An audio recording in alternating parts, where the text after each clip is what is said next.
This is going to be a good one. Today, we are going to talk about 3 ways that you can grow your audience. Come listen.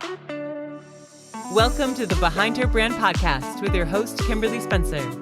Every week, join Kimberly and her guest for inspiring interviews with passionate business builders, corporate leaders, and catalysts of change. Plus, we will be sharing business and career building strategies and tools that you can use to grow. So let's dive into today's episode. Hey everyone, and welcome back to another episode of our Behind Her Brand podcast. And I'm your host, Kimberly DeShields-Spencer. And today we are going to talk about 3 ways to grow your audience very quickly. But before I jump into that, let me just first say thank you. Thank you. Thank you. Thank you. You know, one of the things that we are so grateful for is the feedback we've gotten on our podcast. I'm not one that likes to produce stuff just for the heck of producing it, or just because someone says, oh, you should have it, or because I want to hear myself talk. I like producing content that hopefully is helping you grow and build your business. Whether you are working a full-time job and you're building on the side, or whether you have a full-time business, whatever it is that you may have, my goal and my hope is that whatever we produce through the podcast, through our YouTube channel, through our magazine, that is helpful to you.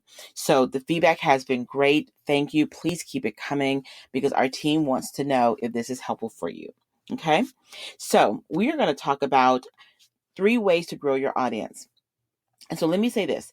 Whenever you're developing your growth plan, and that's something we can talk about later, but you definitely need to have a growth plan. You don't want to wake up every day and say, okay, I'm just doing day-to-day stuff. No, have a plan, have some focus. That is very key.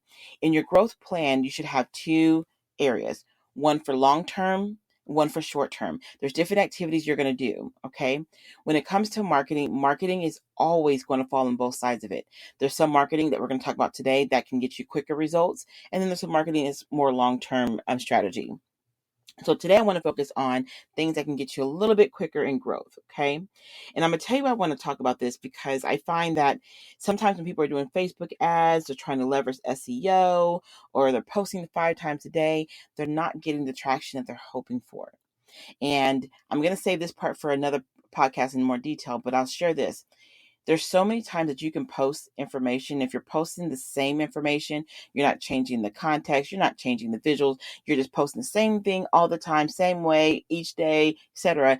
No, you're not going to get the traction that you want. It's very important that you create a very varied marketing approach for long and short term, okay? Now, the reason why I want to talk about the 3 areas today is because sometimes you may not have an ad budget, right? Sometimes you may not be really strong in creating ads. Sometimes you may not be up to posting 5 times a day, especially if you have a career and you're building on the side. So one of the fastest way, we're going to go through the 3 right now.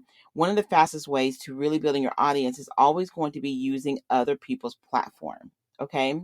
Not only does this boost your credibility, but it also builds authority with your existing audience. And the best part is you don't have to wait until you're at a certain point in your business to begin leveraging other people's platform to grow your community. And that is so key. Okay. Because oftentimes people feel like, well, Kim, I'm not here. I don't have this many people on my email list. I don't have a big audience. And who's going to want to hear me? I'm going to say don't do that to yourself. That's a waste of time and energy to even go that thought process. Because here's the thing, you may be new in business, but you may be in your area of expertise as a career for 10, 15, 20 years, right? You may have had experience in something and now you're parlaying that into a business. Yeah, to some people may be like, oh, you're a newbie in business, but you're not new to the market. You're not new to your expertise. So don't downgrade yourself in that space, okay? You can start leveraging platforms now, and I'm going to give you 3 different options to consider. Now, the first option is collaborations, okay? And obviously, I'm not going to assume that you don't know what collaborations is, but I'm going to give you this kind of highlight what I'm thinking of. You know, this could be you being a part of a conference as a speaker. That's a collaboration. You may be part of a panel. You might be part of a book project. Whatever it is, when you're in a body of different people that are all going to be collectively sharing information, that is a collaboration. One of the most successful collaborations I've ever done, we used to do, for a number of years, book group projects, okay? And I purposely did not only focus on the content, I focused on the authors. We really wanted to promote the authors. And we always had 12 authors per book. And I'll tell you why. Because here's the thing. most of the times, I would say 99% of the time, none of them knew each other. And when they were promoting the book respectively, they're in front of, now that one person, 11 new audiences that they were never in front of before. And when that's repeated over and over and over, especially if you create a really good plan around something, you can really have a massive success. And the best part is you're introduced in front of multiple new markets. So collaborations work. This works the same if you decide to do a summit. Like back in the day, and I'm probably going to date myself, they used to do telesummits almost to the point that it got people burnt out. Okay. But this is a good time because the video technology and people are really growing in the video space. Maybe a great time to bring back a version of it. Okay.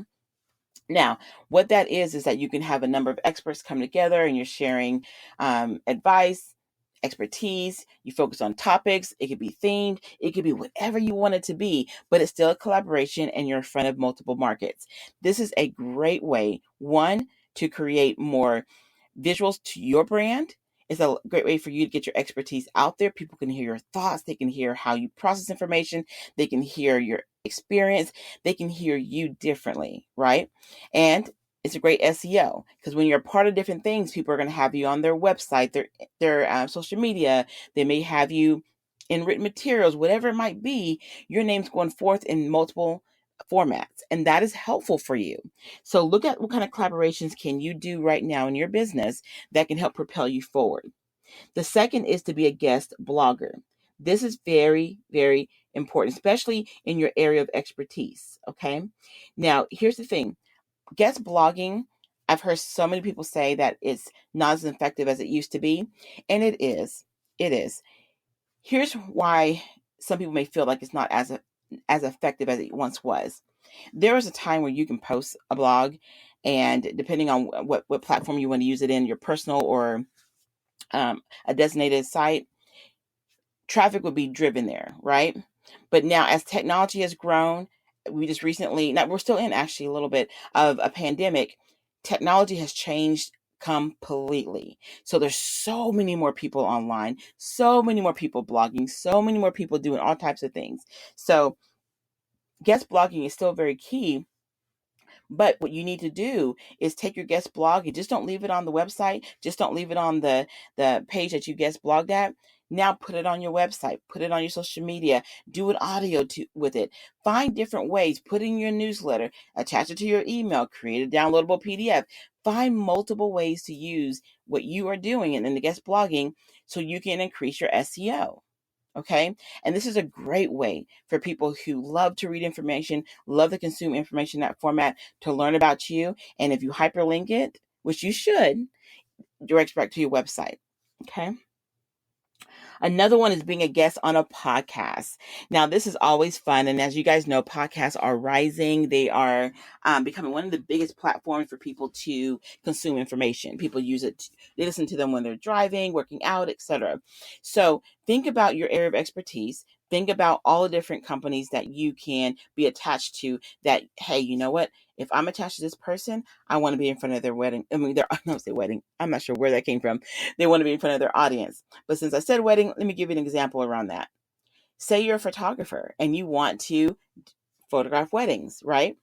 So you might get on different podcasts that really deal with that industry, and you can give tips for brides. You can give tips for the meeting planners. You can give tips on how to get the best captions and looks and feels and all that. So they can resource you to come out and share your information, and you're going to be in front of another audience. So as you can see from the different avenues I've given you, you're constantly in front of different audiences. Okay. So if you say, well, Kim, where do I find where I can be a guest blogger, a guest podcast host? I would say Google your niche, the things that are in your area of expertise. Google media related content in your area of expertise. So like, for example, I just mentioned about being a photographer. I might put on there, what are the top 50 blogs for photographers? I might put on there, what are the top 50 podcasts for photographers? And then I'll look at, okay, meeting planners, because as a photographer, obviously I'm probably going to want to do events. So I'm going to do the same thing and look up the top ones for that industry.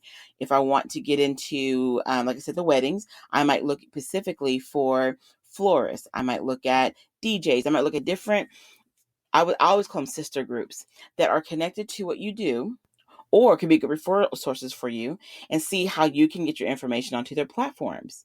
Because that's also very key. You can go directly into your area of expertise, but you can also look at all the sister companies that are connected to your brand so that you can speak to their respective audiences.